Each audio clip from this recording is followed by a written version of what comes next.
This KFAN podcast is sponsored by Builders and Remodelers, exclusive Twin Cities provider of Elements Windows. Get the highest quality windows at unmatchable value. Visit buildersandremodelers.com for more details. And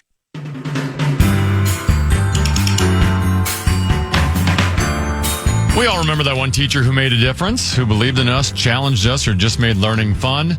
Now's your chance to say thank you in a big way with iHeartRadio's Thank a Teacher, powered by Donors Choose. Nominate an outstanding public school teacher who's gone above and beyond for their students to win $5,000 to stock their classroom with whatever they need. Help us say thank you to the educator shaping our future. Nominate your favorite teacher now at iHeartRadio.com/teachers.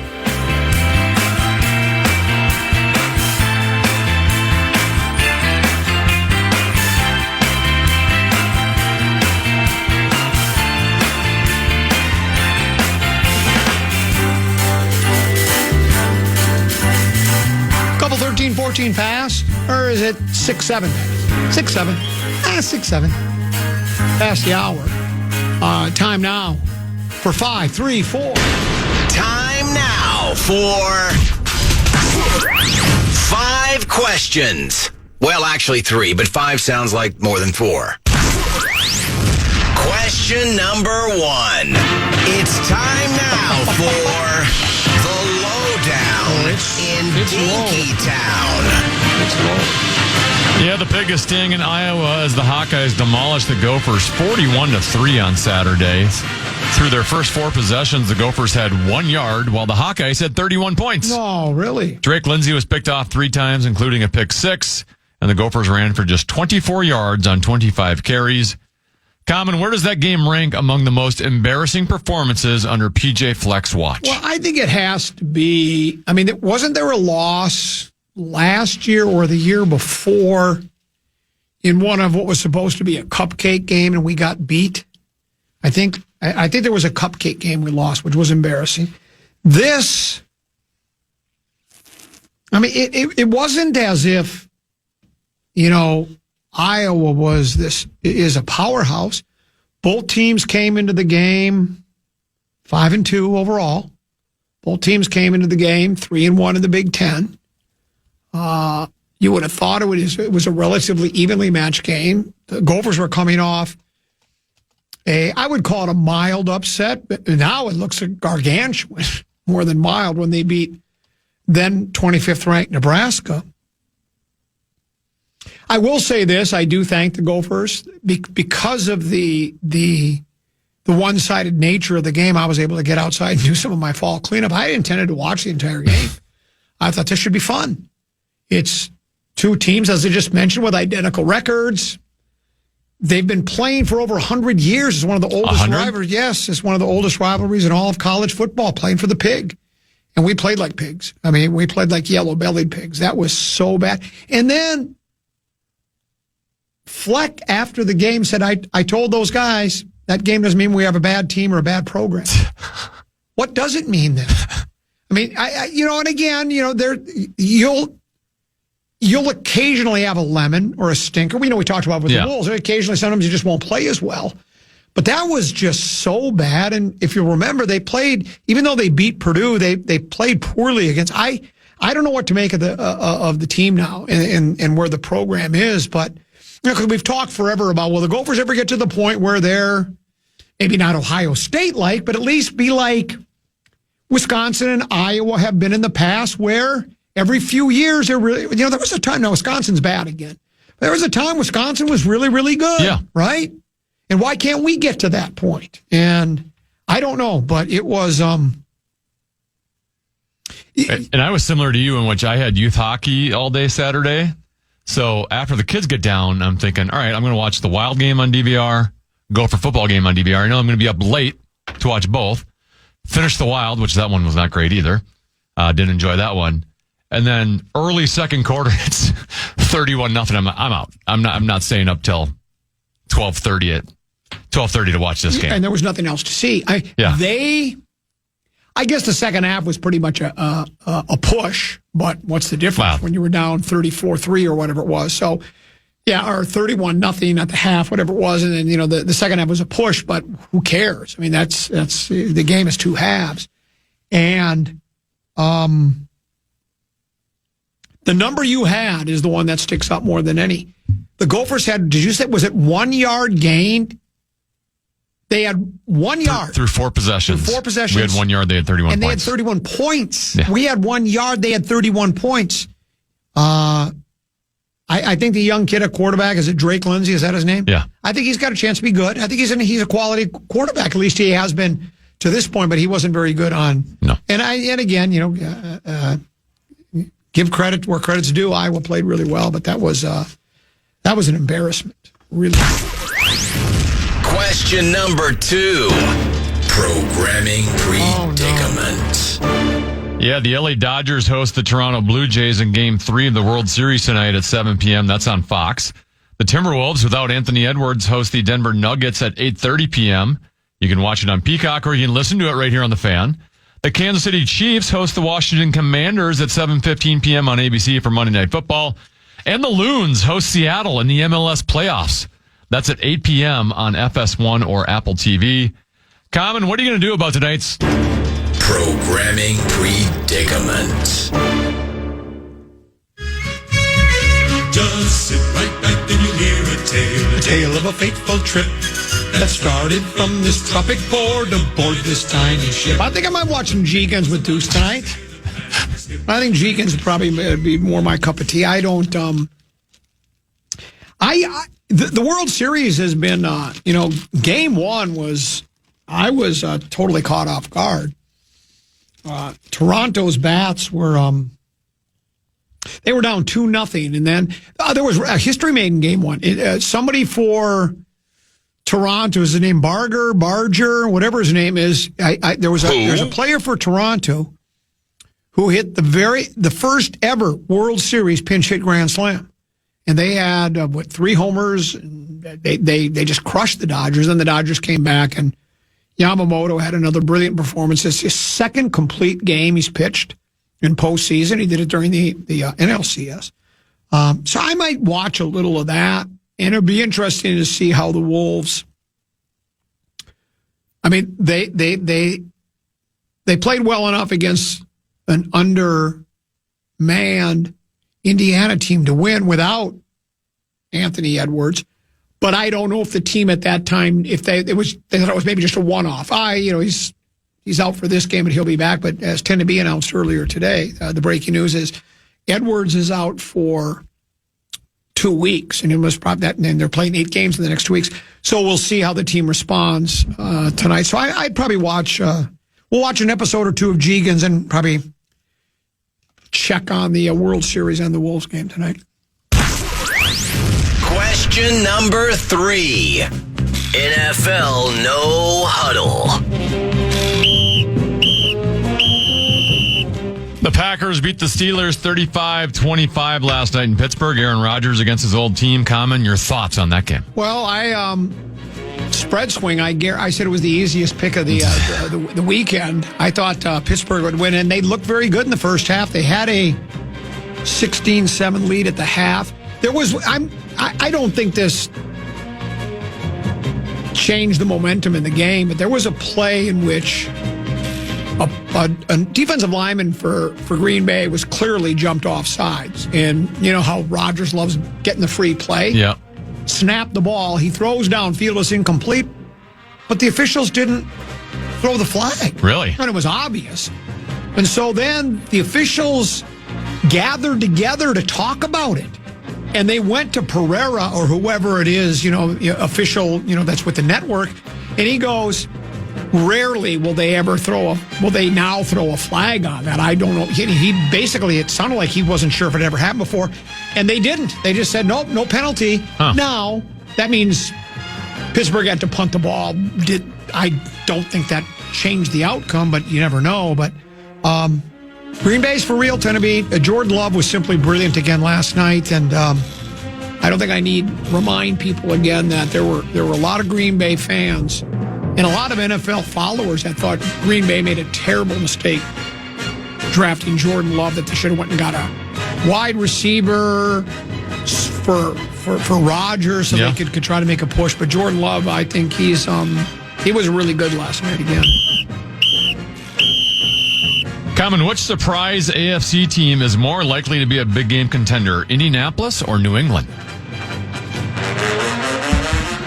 It's hard to argue with the Colts. Yeah. I mean, because not only they are winning, but they are winning by large margins. They're throttling teams. Yeah, they're throttling teams. And Jonathan Taylor is basically this year's version of Saquon Barkley from last year. Yes, correct. And I mean, just every game, 2-3 touchdowns. He had 3 yesterday, 150. Right?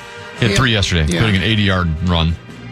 I think he's probably the early front runner for league MVP, though I'd put Drake May right there, too. Sure. Because Drake May has been simply astonishing. So, yeah, and Danny Dimes has been, and again, I've not watched, matter of fact, Deuce and I watched some of the Colts game because I've not watched much Indianapolis Colts football this year. Sure. They're not in the primetime games. No, they're not, but they look very good, and Danny Dimes looks solid, and I don't know. That's a good question. I don't know. I think they're both going to be there. I think they both.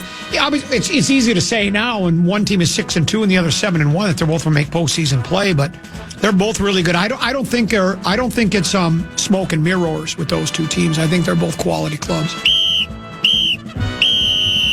The Baltimore Ravens, without Lamar Jackson, beat the Chicago Bears 30-16. Are you surprised, Common, that the Ravens took down the Bears without Lamar? So Lamar Jackson is a former first-round pick, MVP candidate for the Baltimore Ravens. He's been out with an injury. They're down to 1-5. They've struggled without him. But they beat the Chicago Bears yesterday at home. I was aware of that. I watched part. Matter of fact, that was the game I was interested in because it's an NFC North team. The Bears were... I know how they won those 4 games, Tennessee. The competition wasn't very good because the Ravens aren't even that. And did you see the Ravens' schedule? It's a little lighter coming up. It's really lighter. Yeah, they can make a run. Yeah, they could make a run here, so I guess you wouldn't write them off. They get Lamar back. Yeah, the Bears. I think there's improvement there with the young quarterback and the new head coach, but I don't think their time has come yet. And that's it for today's edition of 5 Questions. Well, actually 3 questions, but 5 sounds like more than 4. We're going to get Tennessee's take on the Jolly Green Giants' take on his Minnesota Wild Club. I think they've won 1 game in their last 6, 7, whatever it's been. So we'll take a look at that on the other side of the break. But right now, Tennessee has a keyword for it. The Fan and 2-minute junk truck want to give you a shot to win bonus bucks with our national cash contest. Enter the keyword win at KFAN.com now for a shot at winning. That keyword is win. Enter now at KFAN.com.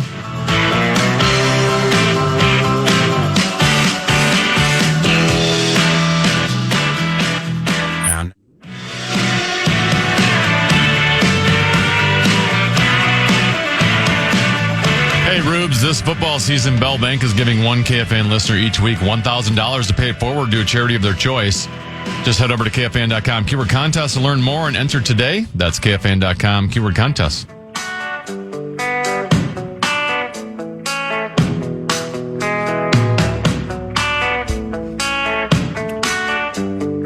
Couple 13-14 past. I'm Common. He's Tennessee, a.k.a. the Jolly Green Giant. The Jolly Green Giants Wild Club rally to force overtime, but still lose to what it's being described to be as the lowly Sharks. Sarah McClellan's headline says San Jose's Macklin Celebrini scored on a breakaway to end an extra period that the home team had dominated, leaving the Wild with 1 victory in their past 7 games. Tennessee, what ails the Wild? Or where do we start? First off, I get the San Jose Sharks are lowly, but Macklin Celebrini is the real deal. I mean, that guy, he's legit. He's a young player. I think last year he was a rookie. And so whenever he's on the ice, they are a threat, and they were throughout the game. And even in the overtime, I think the Wild had possession of the puck for the first 3.5 minutes overtime. And I don't even think all of the San Jose Sharks that started the overtime even got a chance to change. But Celebrini came out right before he scored that goal. I think he was the one guy that was able to get on the ice after the Wild had had the puck for 3.5 minutes with multiple chances, shots, and he's got 1 break, goes down on a breakaway and scores. Yeah, it's pretty frustrating. They can't keep the puck out of their own net, and I get it. They've had a little bit of puck luck against them, right? 2 of the goals last night on Ballstead went off of shin pads and into his own net. The game before, there were some puck luck issues against Gustafsson. But when you're consistently giving up what appears to be 4 or 5 goals every game now, you're in trouble. And we're aware that the Wild don't have enough scoring to be able to... They can score against the San Jose Sharks because the Sharks are so bad defensively. That is a game that you can stay in there and play a 5-5 game with. But generally speaking, the rest of the league, the Wild are not going to be able to put up those types of... going to have that much firepower against. And so they better clean it up defensively and goaltending-wise here pretty shortly. I know we're just 10 games in, but you do this over the next 10 games, and that season's going to get away from you pretty quickly. Couple of things stuck out like a sore blocker pad to me. It says the Sharks' Billy Eklund banked in a shot off Wild defenseman Jonas Brodin on the power play. Yeah. 5:28 into the first period. That deficit doubled at 13:35 when Timothy Liljegren gobbled up Kirill Kaprizov's clearing attempt and then skated by Kaprizov en route to the net where his rebound was buried by Michael Miza? Sure. For his first NHL goal. Then Rossi to the pass, Rossi's third goal, blah, blah, blah. But then it says Kaprizov poked the puck past San Jose defense and dropped the pass to Rossi for the equalizer for a one-timer. But then it went on to say Kaprizov another Kaprizov turnover led to Eklund getting behind the Wild to wire a puck by goaltender Jesper Wallstedt. 2 turnovers by our guy Kaprizov. What's that all about? Yeah, so the first one, he was kind of in his own corner and just kind of a soft clear attempt. I don't know what he was doing because this is very un-Kaprizov-like to just kind of throw the puck needlessly. And he throws it out to him at the blue line, and then he is now in a position to defend him one-on-one. And we're not going to act like Kirill Kaprizov's the greatest defensive player, but he just got absolutely... Let's just say he got his ankles broken, is what the kids would say. And then the second one, he turned over. I actually think the play he was trying to make was the right play. He just didn't get him as much on the pass as he needed to get on it. He just kind of made a softer pass than he needed to be. And then all of a sudden, we're out of position, bang, bang, make a pass.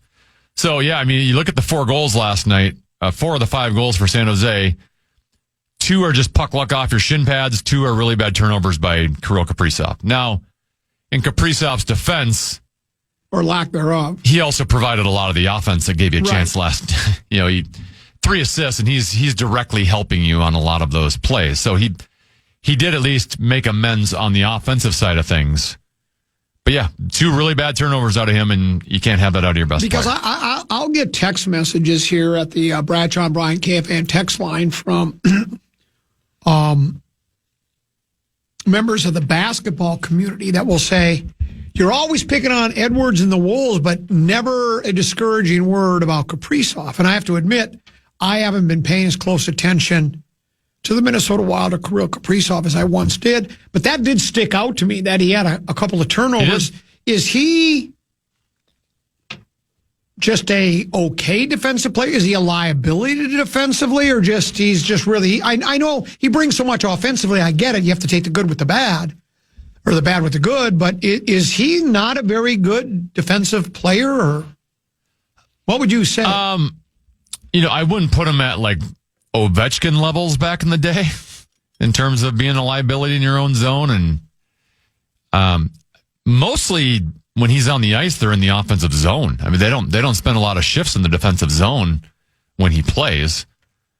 Yeah, I would just say he's probably okay at best defensively. Now, where he is good is on breakouts in your own zone. He can make the right pass to get you out. In terms of maintaining possession and getting the puck up the ice, he's elite in that regard.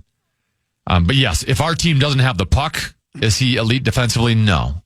I don't think he's awful. I don't know if I'd call him a liability. Right, okay. And both of the mistakes that were made, were both turnovers of the puck. That was him with the puck on his stick. Now in the one, he got beat defensively after he turned it over.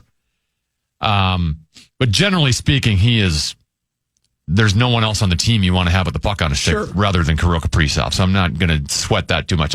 What we saw yesterday was pretty rare for Kirill Kaprizov. When we got out from under the Suter-Parise contracts, we were hoping that would allow us to secure the services of some high-end free agents. Of course, what happened during the offseason, what I'm told, is those high-end free agents, most of them re-signed with the teams they were with.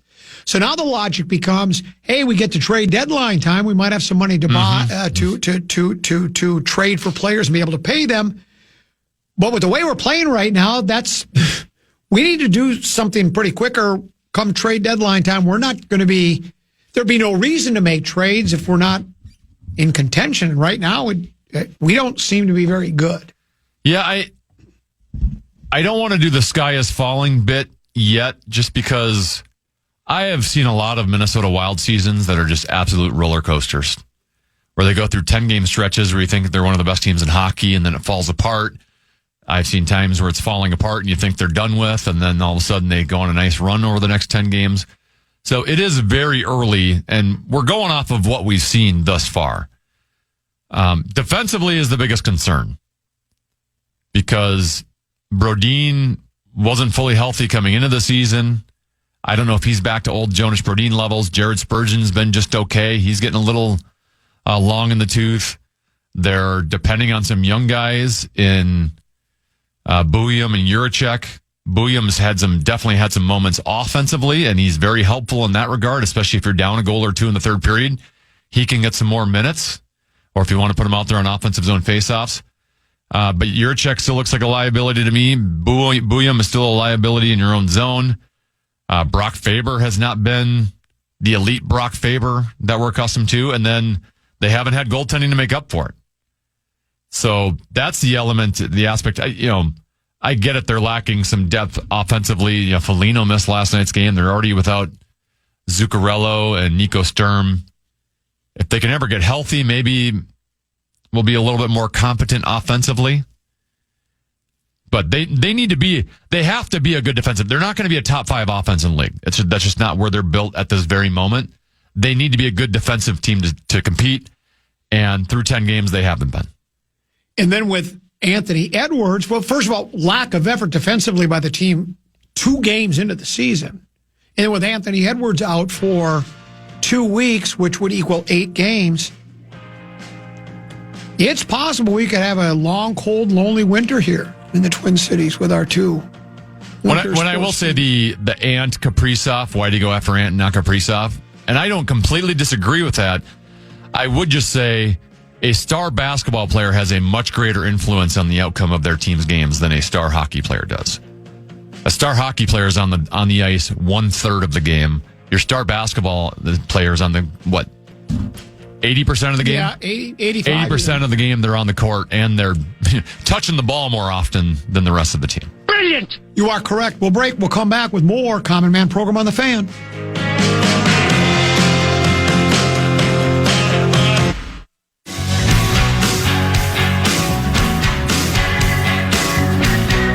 Bonus Bucks is back on KFAN. We have 9 chances for you to win $1,000 every weekday. That's every hour from 9 a.m. until 5 p.m. To enter the keywords and learn more, head to KFAN.com. Bonus Bucks is presented by 2 Men in a Junk Truck. Couple 13-14 pastime common. He's 10 to be. Mark Rosen returns tomorrow, just prior to 2 o'clock. PJ Flex show tomorrow should be interesting. That will be at 12 noon tomorrow. 10 to be, and I will start at 1 o'clock. Rock Talk on Wednesday. Brian Oak will join us at 12:30. And 10 to be, I'm assuming, middle of the week news conference with the head coach of the soon-to-be big game world champion Minnesota Vikings. Probably Wednesday. They haven't scheduled anything yet, but that's what I would guess. That's what it usually is. We'll just have to wait and see how that goes. Tim, we got a text message here on the Bradshaw and Brian KFAN text line.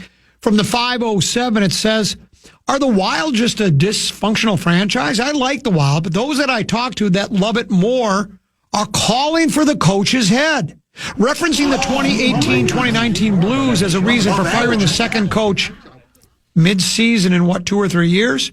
Sounds like they have bigger problems if the coach is the issue already. Are people complaining about the coach? I haven't heard any complaints about the coach, but I also probably avoided social media this weekend, so maybe I didn't hear a lot of the commenting on how the two games went from that standpoint. I just watched them myself, but I haven't heard a whole lot about the coach. I think that's just typical fan reaction, right? We can't get rid of the whole team. We're kind of stuck with the players we have right now. So if we need a spark, it's got to be the coach. I'd give him a little more leash. At this point, it's been kind of the same wild team for the last 6-7 years, 6-7. So I don't know how much more we can just keep blaming coaches.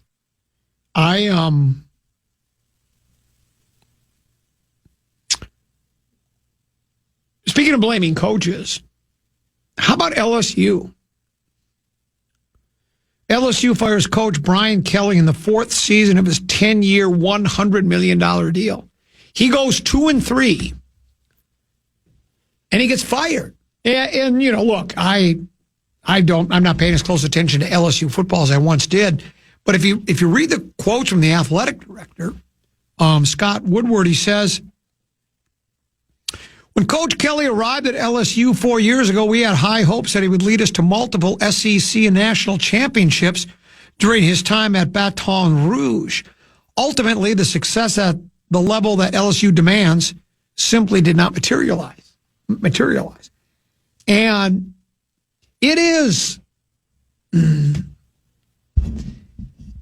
every, and not just college, at the pro level, I think, too, but especially at the collegiate level, there are some programs, some schools that they just demand so much more than others. Like, let's use the Gophers, for example. And I'm not suggesting PJ Fleck should be fired, but his overall record's been, what would you say, Tennessee, in his 9 years he's been? It's been all right. Yeah. It's been all right. He had one really good season in which I think they finished like 11-2, something like that. 6-7 games over 500. And they were ranked number 10 nationally in the final Associated Press poll. And a lot of people thought the Gophers would be able to build off of that, or at least that was the hope. Hey, we're not, because that's I think what everybody is sort of kind of been waiting, I guess, decades for here with the Gopher football program, is to get to the point where, we brought this up earlier when we were talking about the Gopher beat down to Iowa, that Iowa, Ohio State, even Northwestern, heck, sometimes Michigan State, over the past 10, 12, 15 years, however long it's been, those schools will have football teams that for a couple, 3 years are ranked in the top 25 and are going to major bowl games, and you actually go into the season thinking, get a chance to be pretty good here. If we get a break or two, maybe we could, especially now when there's 12 teams playing in the NCAA FBS playoffs. You figure maybe we have a chance. But after that loss to Iowa, and again, everybody's allowed a lemon, but it almost seems like the Gophers are back to whacker type days to me. I mean, I guess they're probably better than that, but that's such a bad loss. And then you look at LSU, and it's like, guy's 2-3 is the 4th year in his contract, and Brian Kelly's highly regarded, right? Didn't they lift him from Notre Dame? I think he came from Notre Dame. Yeah, I remember we went down there and he got crap for, he went viral for like faking the Southern accent. Yeah, right. He tried to talk in a Southern accent all of a sudden. He did. Yeah. Talking that Southern accent. Oil. So, boy, it sure is different depending upon where the school is located. So he's out, and associate head coach is taking over there now, and I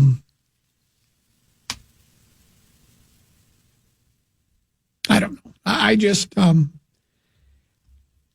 Gophers gave up. It's such a big business now. The expectations are especially for those so-called helmet schools. Well, think of this, Tennessee. You had the stat, and that stat was the most alarming of all. In 4 possessions on Saturday. The Gophers had 1 yard offense.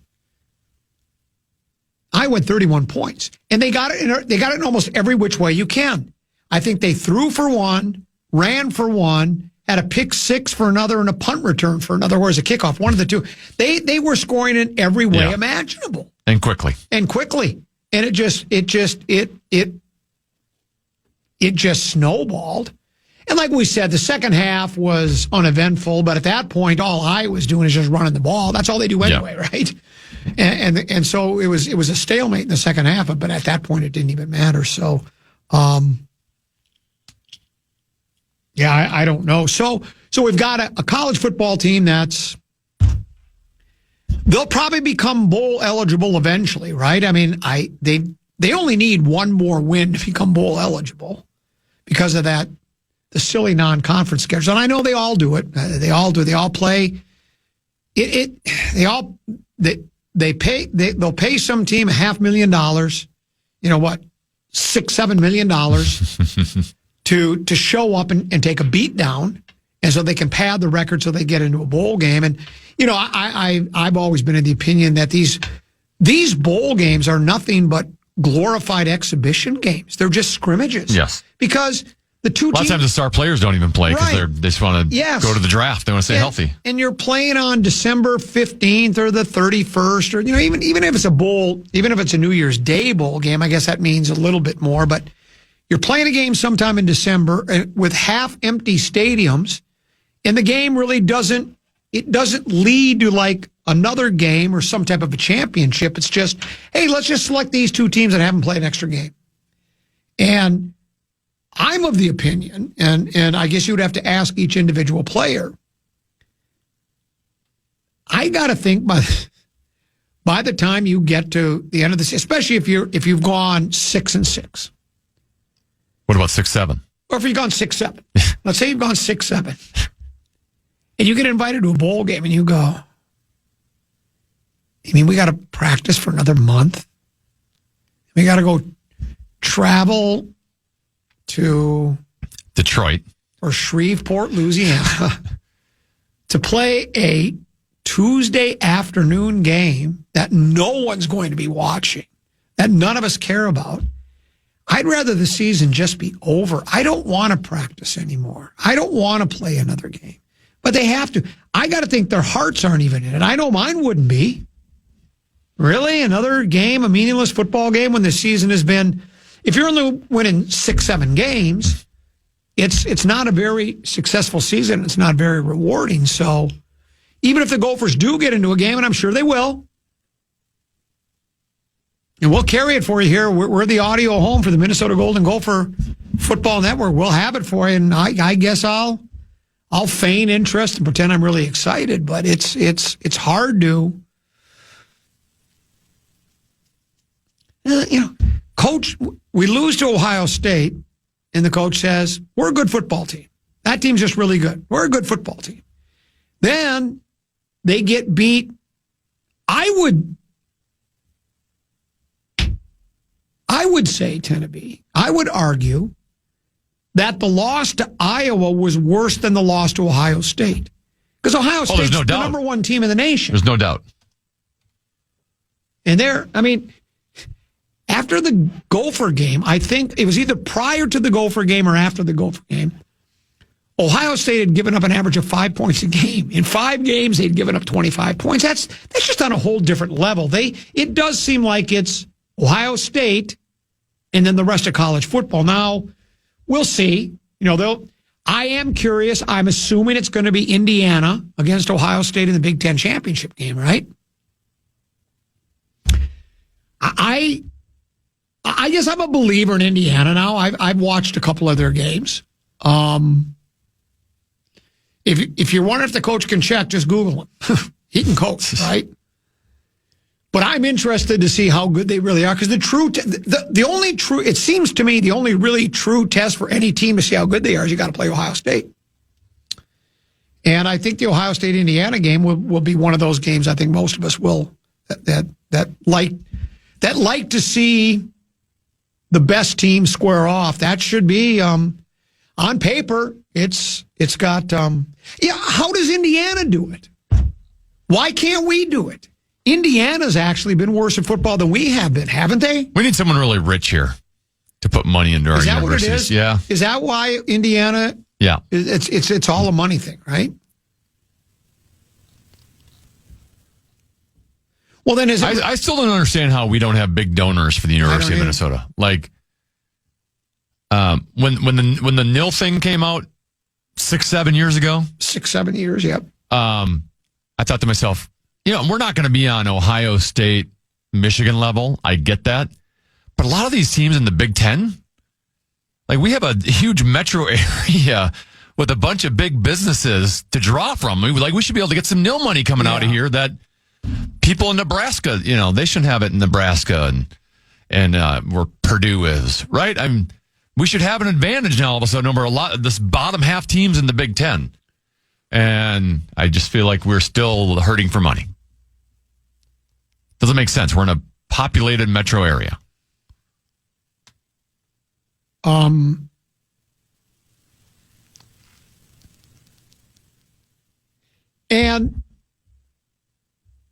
let me ask you a question about nil and about money donated by boosters, because they're allowed to do that, right? Is that all public knowledge? Like, in other words, Tenneby, let's say you were, you really have to, this strains credulity. You have to really use your imagination. Yeah. Let's say you were a successful multi-millionaire businessman. Okay. Could you just come around and say, I'm going to sign a check for $1 million for the Minnesota Golden Gophers. Here you go. And have a big news conference and people slapping you on the back. Or you could go $10 million. Or they name weight rooms after you and stuff like that. Right. And I am surprised that there isn't, I think I mentioned this last week. Where are the people that graduated from the University of Minnesota, got a degree from the U of M, and then went on to be a champion of industry? And it is a multimillionaire. That he through his degree, and his hard work too. I'm not saying just because he had the degree. Why won't he give back a little bit of money? Yeah, Corey Cove. Yeah, Corey He's Cove. a Gopher alum. Is he a Gopher alum? Yeah. And he's made millions doing the initials game. He's made millions. Why won't he give back? Yeah, give back to the university that they so richly deserve. And then you think of all the Fortune 500 companies in town. Yes.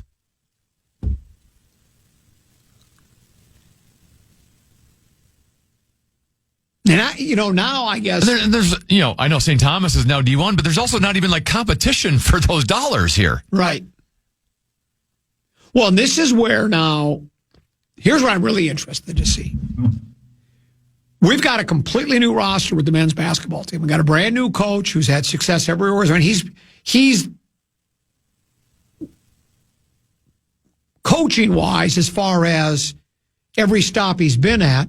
This Nico Medved is sort of the basketball equivalent of PJ Fleck, right? Because everywhere Fleck coached before he got here, he was really good, right? Mm-hmm.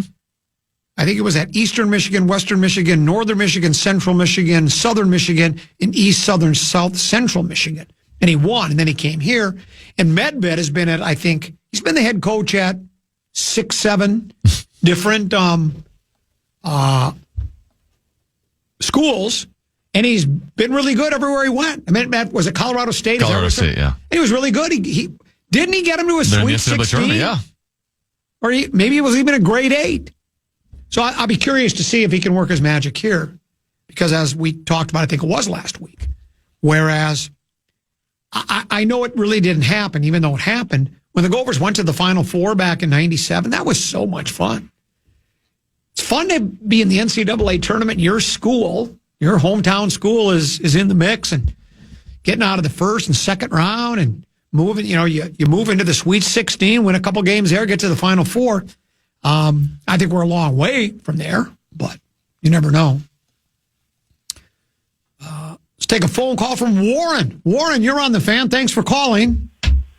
Yeah, there's a few things about the Vikings. One being, it would be real easy to solve their defensive line issue right now. What's not happening this year that happened last year? Well, it would be real easy, and I know that they still could get him right now, is I would trade for Harrison Phillips, and then I'd go to New Orleans and get Jonathan Bullard back. Those two guys with them at the line They had a really good running defense. Now the line's another thing. Okay, there's only one way they could save the season. They make a trade to New England to pick up the rookie they had that played for them last year. He's backing up a rookie this year who played well. Is him? And I say go to New Orleans. And you guys thought it was funny that I said if you had a 7-4 offense when you put 7 linemen in, what's been happening to the Minnesota Vikings? Big linemen coming in the backfield and in the tight end position. So you get Darian Lowe to help at the tackle position. Darian Lowe used to be a Minnesota Viking, and he plays for New England. So you want to go back and get former Vikings that we parted ways with and bring them back? Yeah, because they were better players than what you got now. Yeah. And I don't care what you say about Udo. You know, in his years that he was here, he gave up 2 sacks. Well, what are we going to trade? He gave up 40 sacks. What are we going to trade to get those guys back? I mean, they're not going to want any of the people. What players are they going to want? They're not going to want any. They're not going to want Hargrave or Allen. No, they're going to have to go with low-round draft choices, and I think they can do it, especially for the 2 defensive linemen, because you got the Jets and you have New Orleans aren't winning. They would be willing to give up anything for draft choices, okay? Okay. But the big guy, the most important guy is Kyle Hinton, because he's a guy that not only is he tough, you could put him in the backfield to protect, because they don't have this is the problem, they don't have anybody, no answer at center.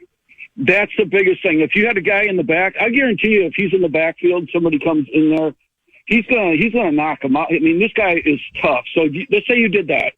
The only other question is, okay, your quarterback situation.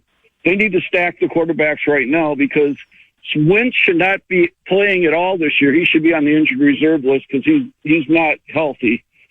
And this would be a perfect guy to bring in. There's Hendon Hooker. It wouldn't cost him anything. Hendon Hooker. It wouldn't cost him anything.